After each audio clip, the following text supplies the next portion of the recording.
السلام علیکم ناظرین، اس ویڈیو میں ہم آپ کو عظیم مسلمان بادشاہ شاہ فیصل کی ایمان افروز داستان حقیقت کے بارے میں بتائیں گے، جنہیں سازش کر کے شہید کیا گیا۔ شاہ فیصل بن عبدالعزیز 1906 میں سعودی عرب کے دارالحکومت ریاض میں پیدا ہوئے۔ وہ اپنے والد کے تیسرے بڑے بیٹے تھے۔ جس روز وہ پیدا ہوئے اسی روز ان کے ایک بڑے سوتیلے بھائی سعود بن عبدالعزیز کی بھی پیدائش ہوئی تھی۔ دونوں کی پیدائش میں محض 30 منٹ کا وقفہ تھا۔ شاہ فیصل کی والدہ کا نام طرفہ بنت شیخ تھا۔ وہ مشہور سعودی عالم دین عبداللہ الطیف کی بیٹی تھی، جو محمد بن عبد الوہاب، جن کے پاس سے وہابی فرقے کی شروعات ہوئی، ان کی اولاد میں سے تھے۔ ان کی پیدائش کی خوشی میں ریاض میں مٹھائیاں تقسیم کی گئی۔ 7ویں روز ان کے نانا نے کئی دمبے ذبح کر کے شہر بھر کی دعوت کی۔ یہ شاہ فیصل کا عقیقہ تھا۔ عقیقے کی تقریب میں شاہ عبدالعزیز نے اپنے بیٹے کا نام فیصل رکھا۔ یہ نام ان کے پردادا کے نام پر رکھا گیا تھا۔ شاہ عبدالعزیز کی خواہش تھی کہ ان کے بیٹے شاہ فیصل بھی اپنے پردادا جیسی صلاحیتیں پیدا کریں۔ شاہ عبدالعزیز ابھی 6 ماہ کے تھے کہ ان کی والدہ اس دار فانی سے کوچ کر گئی، اس لیے ان کے نانا نے ہی انہیں پالا۔ نانا کے گھر میں ایک مسجد تھی جہاں بچے قرآن پڑھنے آیا کرتے تھے۔ یہ بچے مسجد کے صحن میں بیٹھ کر پڑھتے تھے اور ان کے استاد زمین پر قلم سے لکھتے تھے اور بچے اس کی نقل کر لیتے تھے۔ اس دور میں عربوں کے پاس جدید سہولتیں نہیں تھیں۔ وہ صحرا کے بدو تھے۔ کتابوں، کاپیوں، کاغذ یا بلیک بورڈ وغیرہ کا ان کے ہاں کوئی تصور ہی نہیں تھا۔ اس لیے شاہ فیصل کی تربیت بھی اسی حالت میں کی گئی۔ عرب ترقی کی دوڑ میں بھلے ہی پیچھے تھے، لیکن جنگی مہارت میں ان کا کوئی ثانی نہیں تھا۔ وہ اپنے وطن اور مذہب کے لیے سر دھڑ کی بازی لگا دیتے تھے۔ شاہ فیصل کے والد شاہ عبدالعزیز بھی بہت بڑے جنگجو تھے۔ انہوں نے جلا وطنی کی زندگی چھوڑ کر صرف مٹھی بھر ساتھیوں کے ساتھ عرب واپس آ کر اپنے والدین کی سلطنت دوبارہ حاصل کی۔ اب وہ اپنے بیٹے کو بھی اپنی طرح کا جانباز اور بہادر بنانا چاہتے تھے، اس لیے انہوں نے اپنے بیٹے شاہ فیصل کی جنگی تربیت میں کوئی کسر نہیں چھوڑی۔ انہیں بچپن سے قرآن پاک اور مذہبی علوم کے علاوہ سخت جنگی تربیت بھی دی گئی۔ وہ روزانہ صبح ہونے سے 2 گھنٹے پہلے اٹھ کر ورزش شروع کر دیتے تھے۔ انہیں تیر، تلوار اور بندوقوں سے لڑنا سکھایا گیا۔ جلد ہی وہ بہترین نشانے باز بن گئے۔ وہ اتنے سخت جان ہو گئے تھے کہ گھوڑے پر زین کسے بغیر گھنٹوں سواری کر سکتے تھے۔ صحرا کی تپتی ریت اور سخت پتھریلی جگہوں پر بھی ننگے پاؤں پیدل چل سکتے تھے۔ سخت گرمی میں بھی بہت دیر تک بھوکے پیاسے رہ سکتے تھے۔ شاہ فیصل نے صرف 10 سال کی عمر میں قرآن مجید حفظ کر لیا۔ جب وہ حافظ بن گئے تو اس خوشی میں ان کے والد نے ریاض میں جشن منایا۔ شاہ فیصل ایک گھوڑے پر بیٹھ کر پورے شہر میں گھومتے رہے۔ ان کے ساتھی طلباء اور قبیلے کے لوگ تلواریں لے کر گھوڑے کے سامنے رقص کرتے رہے۔ شہر کے لوگ بھی سڑکوں پر نکل آئے۔ ہر کسی کی کوشش تھی کہ وہ شہزادے کے پاس پہنچ کر انہیں مبارکباد دے۔ پھر شاہ عبدالعزیز نے اپنے بیٹے سے کہا کہ وہ ان کے لیے دعا کریں۔ حافظ قرآن شہزادے نے خدا کی بارگاہ میں ہاتھ اٹھا کر اپنے والد کی لمبی عمر اور کامیابیوں کی دعا بھی کی۔ شاہ عبدالعزیز نے اپنے بیٹے کو انعام میں جو پیسے دیے وہ انہوں نے اپنے استاد کو دے دیے، کیونکہ وہی اس انعام کے صحیح حقدار تھے۔ جب شاہ فیصل 11 برس کے ہوئے تو ان کے والد نے ان کی تعلیم میں دلچسپی کو دیکھتے ہوئے انہیں مغربی تعلیم دلوانا شروع کر دی۔ شاہ فیصل کو انگریزی پڑھانے کے لیے استاد مقرر کیا گیا۔ اس استاد کی مدد سے شاہ فیصل نے دنیا کے بارے میں بہت کچھ جانا۔ انہیں جلد ہی انگریزی زبان پر بھی عبور حاصل ہو گیا، کیونکہ وہ بہت ہوشیار اور ذہین تھے۔ پہلی جنگ عظیم کے بعد شاہ عبدالعزیز نے انہیں اپنا نمائندہ بنا کر لندن بھیجا۔ وہ چاہتے تھے کہ شہزادہ دنیا گھومے اور اس بارے میں علم حاصل کرے کہ اپنی سلطنت کو فائدہ کیسے پہنچانا ہے۔ شاہ فیصل تب محض 13 برس کے تھے جب وہ لندن گئے۔ لندن برطانیہ کا دارالحکومت تھا، جو کہ اپنے وقت کی سپر پاور تھی۔ برطانوی سلطنت میں تو سورج غروب نہیں ہوتا تھا۔ شاہ فیصل نے لندن اور برطانیہ کے کئی علاقے گھومے پھرے۔ انہوں نے اس ملک کی ترقی دیکھ کر فیصلہ کیا کہ ایک روز وہ سعودی عرب کو بھی ایسا ہی ترقی یافتہ ملک بنا دیں گے۔ شاہ فیصل نے جو جنگی ٹریننگ حاصل کی تھی اسے آزمانے کا موقع انہیں جلد ہی مل گیا۔ پہلی جنگ عظیم جو کہ 1914 سے 1918 تک جاری رہی، اس میں ترک عثمانی خلافت کو شکست ہوئی اور سلطنت کے بھی ٹکڑے ہو گئے۔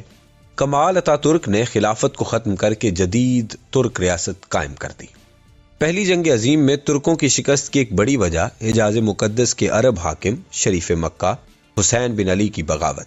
اس نے پہلی جنگ عظیم کے دوران انگریزوں کے ایجنٹ لانس آف عربیہ کے ساتھ مل کر ترکوں سے بغاوت کی تھی۔ اس طرح ترکوں کی پیٹھ میں خنجر گھونپ دیا گیا۔ یہ شخص خود مسلمانوں کا خلیفہ بننا چاہتا تھا۔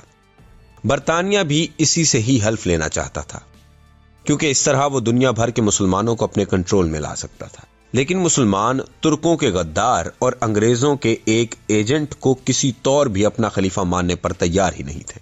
پہلی جنگ عظیم کے بعد جہاں ہندوستانی مسلمانوں نے ترکی کی خلافت بچانے کے لیے تحریک خلافت شروع کی، وہیں شاہ عبدالعزیز نے جعلی خلیفہ شریف مکہ سے دو ہاتھ کرنے کا فیصلہ کر لیا۔ بعض لوگ الزام لگاتے ہیں کہ شاہ عبدالعزیز نے بھی عثمانی ترکوں سے بغاوت کی تھی۔ یہ الزام بالکل غلط ہے۔ عثمانی ترک شاہ عبدالعزیز اور ان کے خاندان کے شروع سے ہی بدترین دشمن رہے۔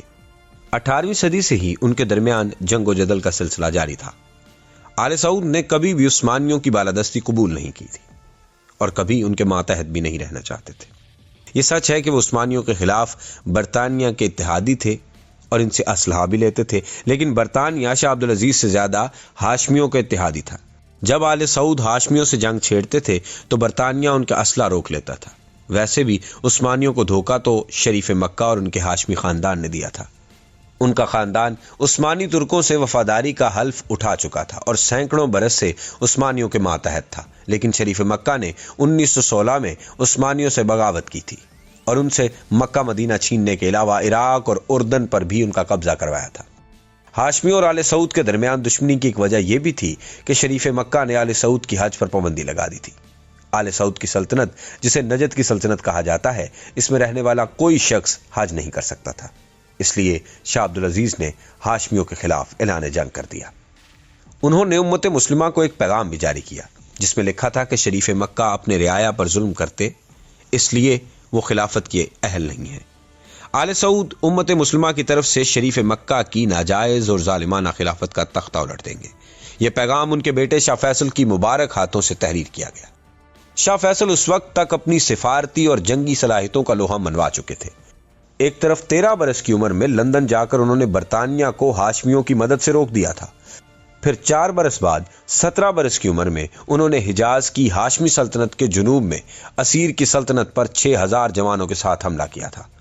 نوجوان شاہ فیصل کی یہ مہم شاندار کامیابی سے ہمکنار ہوئی۔ انہوں نے اسیر کو فتح کر کے اپنے والد کی سلطنت کا حصہ بنا لیا۔ 1924 میں آل سعود کے لشکر حجاز مقدس میں داخل ہو گئے اور جلد ہی مکہ اور مدینہ پر ان کے پرچم لہرانے لگے۔ شریف مکہ فرار ہو کر اردن چلا گیا۔ پھر عرب فوج نے جدہ کا محاصرہ کر لیا۔ شاہ عبدالعزیز نے اس محاصرے کی کمان خود کی، جبکہ شاہ فیصل اپنے والد کے ساتھ اس جنگ میں شریک تھے۔ جدہ میں مسحور ہاشمیوں نے 1 سال کے محاصرے کے بعد ہتھیار ڈال دیے۔ یوں شریف مکہ کی جعلی خلافت اپنے منطقی انجام کو پہنچ گئی۔ شاہ عبدالعزیز چاہتے تو حجاز مقدس ملنے کے بعد خلیفہ بن سکتے تھے، لیکن انہوں نے ایسا کچھ نہیں کیا۔ انہوں نے شاہ فیصل کو حجاز مقدس کا گورنر مقرر کیا۔ شاہ فیصل نے گورنر کی حیثیت سے ہاشمی دور میں رائج بدعتوں کا خاتمہ کر کے حجاز مقدس کا اسلامی تشخص بحال کیا، جو آج بھی قائم ہے۔ ہاشمی دور میں مصر سے ہر سال غلاف کعبہ تیار کر کے مکہ بھیجا جاتا۔ مصری لوگ ناچتے گاتے ہوئے یہ غلاف لے کر کعبہ تک پہنچتے۔ شاہ فیصل نے اس بدعت کا خاتمہ کر کے غلاف کعبہ کی تیاری کا کام حجاز میں ہی شروع کروا دیا۔ 1932 میں شاہ عبدالعزیز نے اپنی سلطنت کو سعودی عرب کا نام دے دیا۔ حجاز میں شاہ فیصل نے گورنر کی حیثیت سے حجاز مقدس کی سعودی سلطنت میں شامل ہونے کا اعلان کیا اور الحاق کے دستاویز پر سائن کر دیے۔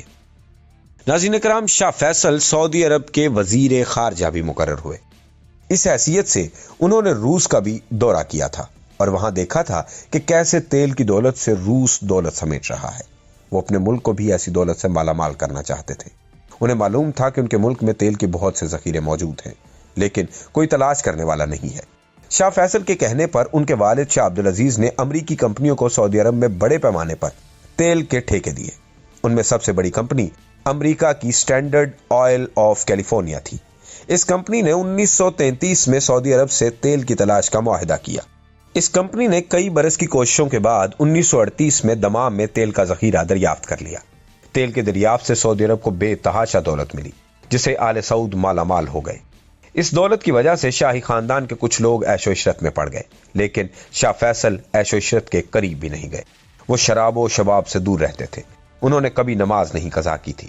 ان میں غرور نام کی کوئی چیز نہیں تھی اور وہ نمود و نمائش سے دور رہتے تھے۔ ان کی کردار کشی کے لیے جھوٹی کہانیاں بنائی گئی، لیکن یہ کبھی ثابت نہیں ہوئی۔ شاہ فیصل وزیر خارجہ کے طور پر ایک بار ہندوستان بھی آئے تھے اور کراچی میں وہ قائد اعظم سے بھی ملے تھے۔ شاہ فیصل نے پاکستان کے قیام کی مکمل حمایت بھی کی تھی۔ وہ امت مسلمہ کو ایک پلیٹ فارم پر اکٹھا کرنا چاہتے تھے۔ ان کی تجربہ کار نظروں نے دیکھ لیا تھا کہ عالمی طاقتیں فلسطین میں یہودی ریاست قائم کرنا چاہتی ہیں۔ شاہ فیصل نے اس کی بھرپور مخالفت کی۔ وہ اسلامی دنیا کی پہلی بڑی شخصیت تھے جس نے یہ بھانپ لیا تھا کہ امریکہ مسلمانوں کا دوست نہیں ہو سکتا۔ اگرچہ ان کے والد شاہ عبدالعزیز امریکہ کے ساتھ دوستی بڑھا رہے تھے اور سعودی عرب میں انہیں فوجی اڈے بھی دے رہے تھے، شاہ فیصل بھی اپنے والد کی وجہ سے کھل کر امریکہ کی مخالفت تو نہیں کر سکے، لیکن وہ دبے لفظوں میں احتجاج ضرور کرتے تھے۔ لیکن ایک موقع پر انہوں نے امریکہ پر اعتماد کرنے کی غلطی کر لی، پھر یہ غلطی انہیں بہت مہنگی پڑی۔ اس غلطی کے بارے میں جاننے کے لیے شاہ فیصل کی اگلی قسط کا انتظار کریں۔ اس ویڈیو کو لائک اور شیئر کر دیں، چینل کو سبسکرائب کر دیں۔